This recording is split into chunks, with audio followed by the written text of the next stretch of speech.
Hello అందరికీ welcome back to Anu KR vlogs. నేను మీ అనురాధ.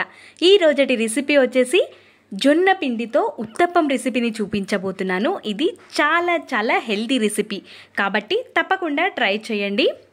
మీలో ఇంకా ఎవరైనా నా ఛానల్ని కొత్తగా చూస్తున్నట్టయితే సబ్స్క్రైబ్ చేసుకోండి. సబ్స్క్రైబ్ పక్కన ఉన్న గంట సింబల్ని కూడా క్లిక్ చేయండి. ఇంకా ప్రాసెస్లోకి వెళ్ళిపోదాం.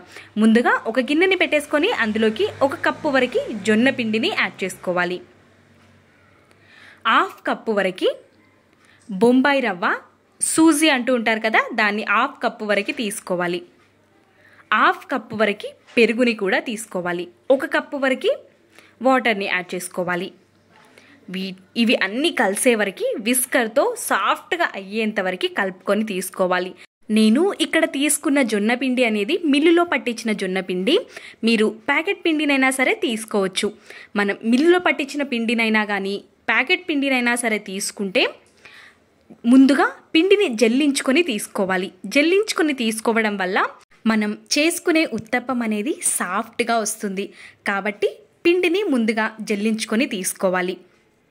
పిండి మొత్తం ఈ విధంగా కలుపుకున్న తర్వాత మూతని కవర్ చేసుకొని ఒక 15 నిమిషాల పాటు పక్కన ఉంచుకోవాలి.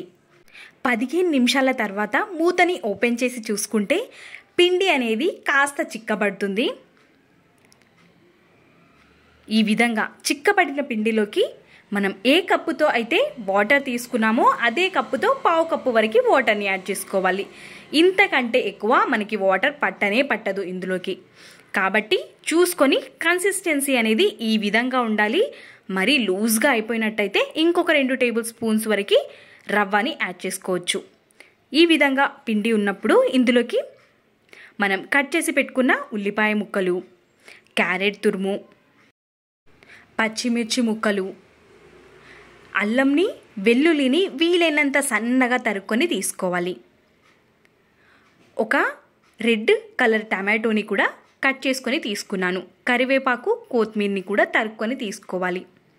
ఒక 1/2 టేబుల్ స్పూన్ వరకు వాముని కూడా చేతిలో వేసుకొని నలుపుకొని తీసుకోవాలి. రుచికి సరిపడా ఉప్పుని కూడా యాడ్ చేసుకోవాలి. 1/2 టేబుల్ స్పూన్ వరకు జీలకర్రని కూడా వేసుకొని 1/2 టేబుల్ స్పూన్ వరకు వంట సోడాని యాడ్ చేసుకోవాలి. వంట సోడా హెల్త్కి అంత మంచిది కాదు కాబట్టి స్కిప్ చేయాలి అనుకున్న వాళ్ళు స్కిప్ కూడా చేసుకోవచ్చు.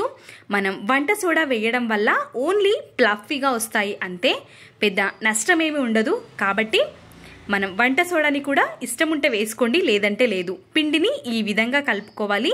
పిండి కన్సిస్టెన్సీ అనేది మనకి ఇక్కడ చూస్తున్నారా, ఈ విధంగా ఉండాలి.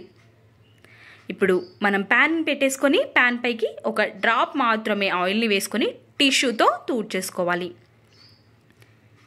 ప్యాన్ వేడిగా ఉన్నప్పుడు 2 గరిటెల వరకు పిండిని వేసుకోవాలి.